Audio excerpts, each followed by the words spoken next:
Köşedeki çiçekçi seni sordu sabah. Burada yok dedim, selam söyledi, tazeymiş gülleri. Yokluğun gibi yürüdüm, biraz seni düşledim. Umudumu senle süsledim. Ne dar sokaklar ne boş duraklar seni unutmama yardım etti. Senin küçük bir elvedan böyle büyük bir aşkı bitirebilir mi? Ne sanıyorsun?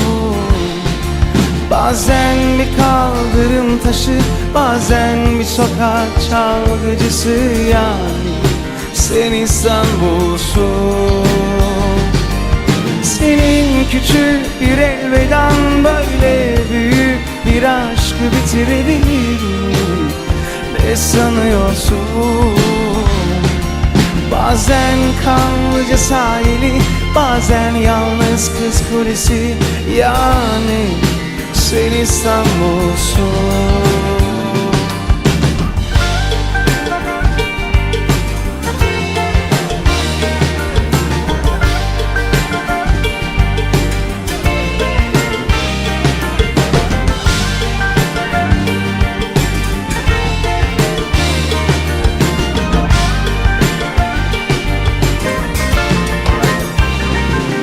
Köşedeki çiçekçi seni sordu sabah. Burada yok dedim, selam söyledi, tazeymiş gülleri. Yokluğun gibi yürüdüm, biraz seni düşledim. Umudumu senle süsledim. Ne dar sokaklar ne boş duraklar seni unutmama yardım etti. Senin küçük bir elvedan böyle büyük bir aşkı bitirebilir mi? Ne sanıyorsun? Bazen bir kaldırım taşı, bazen bir sokak çalgıcısı, yani sen İstanbul'sun. Senin küçük bir elvedan böyle büyük bir aşkı bitirebilir mi?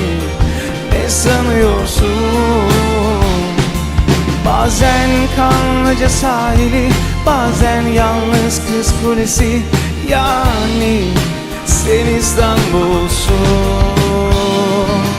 Senin küçük bir elvedan böyle büyük bir aşkı bitirebilir mi? Ne sanıyorsun?